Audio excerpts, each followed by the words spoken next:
নমস্কার বন্ধুরা, আসন্ন 19শে এপ্রিল 2024 ফার্স্ট ফেজের লোকসভা ভোট। এখানে একটি চার্ট দেওয়া আছে।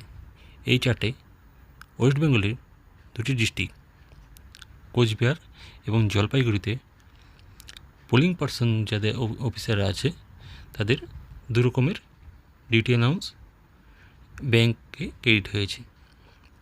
তো প্রিসাইডিং অফিসার কোচবিহার ডিস্ট্রিক্টের জন্য পেয়েছে 2610 টাকা, জলপাইগুড়ি ডিস্ট্রিক্টে পেয়েছে 2270 টাকা এবং ফার্স্ট পোলিং অফিসার কোচবিহার ডিস্ট্রিক্টে 1760 টাকা এবং জলপাইগুড়ি ডিস্ট্রিক্টের জন্য পেয়েছে 1420 টাকা। সেকেন্ড পোলিং অফিসার কোচবিহার ডিস্ট্রিক্টের জন্য পেয়েছে 1510 টাকা এবং জলপাইগুড়ি ডিস্ট্রিক্টের জন্য পেয়েছে 1170 টাকা। থার্ড পোলিং অফিসার কোচবিহার ডিস্ট্রিক্টের জন্য পেয়েছে 1510 টাকা এবং জলপাইগুড়ি ডিস্ট্রিক্টের জন্য পেয়েছে 1170 টাকা।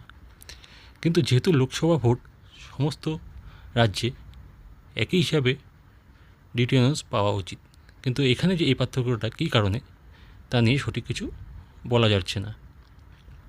অনেকের ভিন্ন মত আছে। কেউ বলছে যে টিফিনের টাকা ক্যাশ দিবে, টিফিনের টাকা কোচবিহারে অ্যাকাউন্টে ক্রেডিট করেছে। কেউ বলছে জলপাইগুড়ি ডিস্ট্রিক্টে টিফিনের টাকা যেটা আছে সেটা হাতে হাতে দিবে।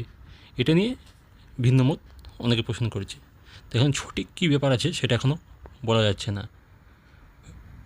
এটার জন্য এটাও হতে পারে বাকি অ্যাকাউন্টটি ব্যাংকে ক্রেডিট হয়ে যেতে পারে। তো এটা এখন দেখার বিষয় যে এই একটা ডিফারেন্স থেকে যাচ্ছে জলপাইগুড়ি ডিস্ট্রিক্ট এবং কোচবিহার ডিস্ট্রিক্টের মধ্যে, সেই ডিফারেন্সটি কীভাবে পূরণ করে এটা একটা দেখার বিষয় আছে। তো অনেকে ভাবছে যে না, কী কারণে এটা সেই কারণ খুঁজতে যাচ্ছে, কিন্তু এখনও এটার কোনো সদুত্তর পাওয়া যাচ্ছে না।